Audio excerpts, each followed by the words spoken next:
House Leader of the Official Opposition. The community of Lumby is living an NDP catch-and-release nightmare. They're living that nightmare as the suspect involved in Tatiana Stefanski's tragic murder was caught and freed repeatedly. After a frightening encounter with the suspect at their home following his first release, Tatiana's family felt no choice but to flee, terrified of what might happen next. Certainly, they don't know where the suspect is. This relentless cycle of the soft-on-crime Premier's catch-and-release system has left the entire community of Lumby, the surrounding area, constantly in fear. So the question to the Premier is this: how much longer do people in Lumby need to live in fear before the government adopts BC United's plan to stop the violent crime and end the Premier's catch-and-release disaster? Attorney General. Thank you, Mr. Speaker. I want to start my comments by sending my thoughts to the people of Lumby for this very horrific incident. We as a government have been very clear in our investments and our advocacy with respect to repeat violent offenders. Not only did we secure bail reform from the federal government to make sure that repeat violent offenders were kept behind bars. That policy is currently in place, but we didn't stop there.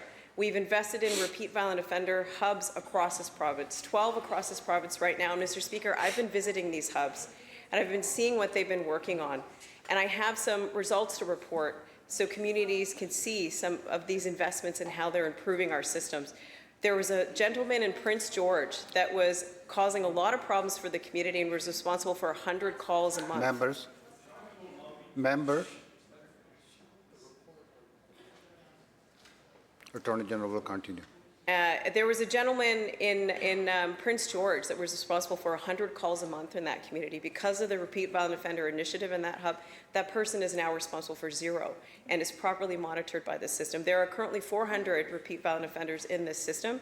We know there's more work to do across the province, but I want to ensure that people know we are putting the resources in place, and these resources are showing results, and we'll keep doing that. Thank you, Mr. Speaker.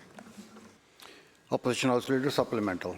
Well, Mr. Speaker, with all due respect, the Attorney General should tell that to Jutinder, who was violently stabbed in the neck in a random attack on the White Rock Pier, or maybe tell that to the family of the second victim who lost his life in White Rock last night, or maybe tell that to the family of Tatiana Stefanski, who was murdered in Lumby.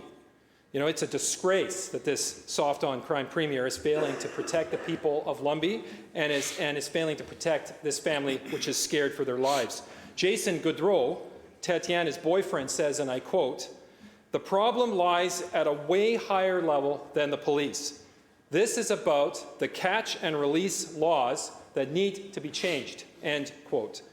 Mr. Speaker, the Premier made a big deal about promising better results for public safety in British Columbia, and yet he's delivered a 37% explosion in violent crime.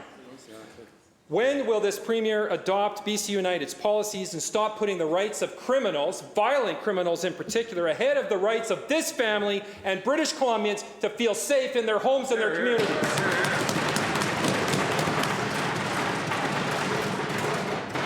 Minister of Public Safety and Solicitor General. Thank you, Honourable Chair, and I appreciate the question from the member. And all of us are concerned whenever violent crime happens, Honourable Speaker. It's never acceptable. And what we want to make sure as a government that we're working with police and communities to identify the tools and the changes in terms of laws that need to happen to ensure that police are able to do their job, Honourable Speaker. And we have been doing that since we have taken office, Honourable Speaker. In communities throughout this province, in rural British Columbia and smaller communities, that's why we've made the largest investment in the hiring of RCMP officers in the history of this province, indeed the largest of any jurisdiction in the country, Honourable Speaker. That's why, Honourable Speaker, the Safer Communities Plan put in place programs such as the Repeat Violent Offender Initiative, which the Attorney General just spoke about, Honourable Speaker. A program which they cancelled when they sat on this side of the House, Honourable Speaker. Shame. A program that they cancelled, Honourable Speaker. The member can say no, but the fact is, you did. And Honourable Speaker, we will continue to work with police. We will continue to work with prosecutors. We will continue to work with Crown to make sure that police, communities have the tools that they need, and we will continue to push to make changes at the federal criminal code level to ensure that we are doing everything we can to keep communities safe in our province.